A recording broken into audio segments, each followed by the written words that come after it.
Do you think you were born as a downward pickslanter? Or instead you were designed to be the upward pickslanter?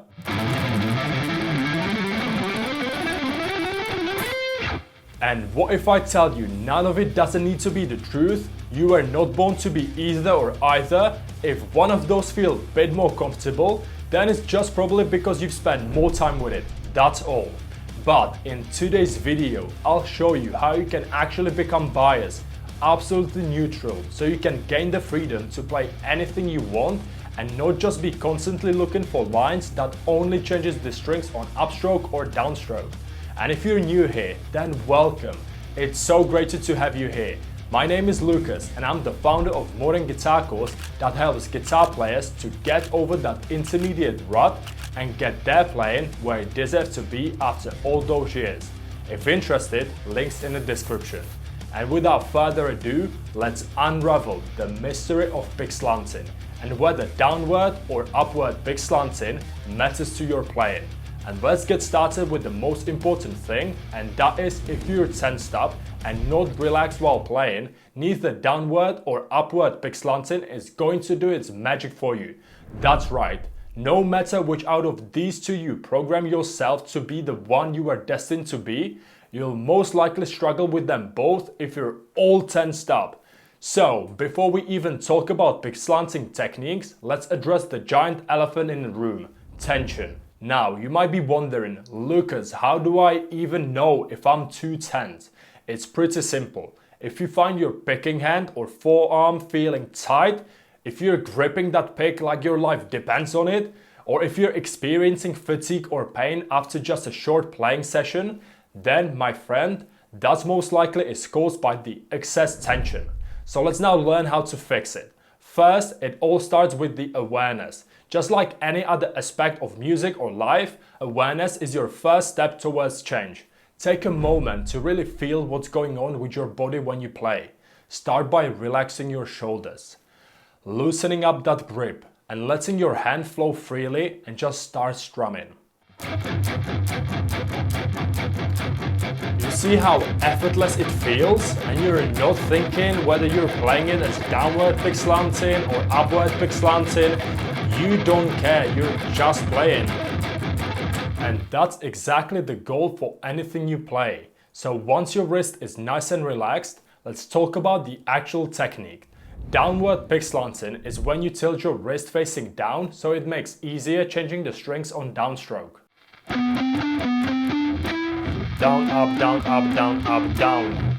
Upward pickslanting is tilting the wrist in the other direction. So you're outside the strings, making it easier to change to the string below on the upstroke.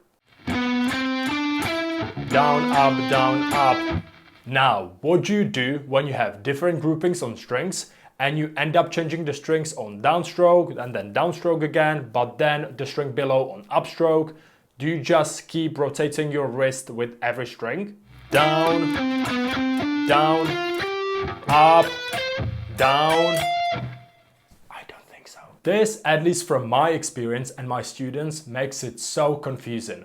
Because not only you're paying attention to what you're actually playing, where on the neck you are, how your fingers are positioned, how much pressure you're applying, but also making sure you keep rotating your wrist up and down, that's just too much. The goal is to be as flexible as possible when playing, so we can play any line no matter how many notes are on each string. And that's exactly why, as mentioned a minute ago, I keep my wrist perfectly in the middle, allowing me to play any random groupings without having to worry whether I need to use the downward or upward pickslanting.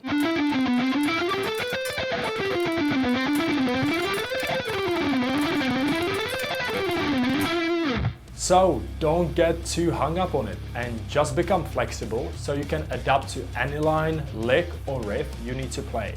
And in order to achieve this freedom, make sure you're not only looking for parts where you change on upstroke or downstroke, you've got to mix it up so you can balance it out. The pure reason why one of them feels more natural is simply as you spend more time with it over the years.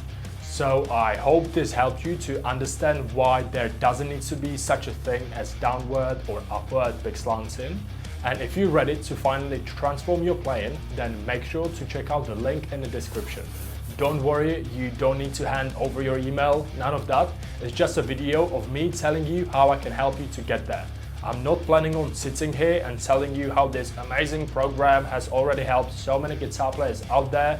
You can check that for yourself in your own time if you feel like you want to.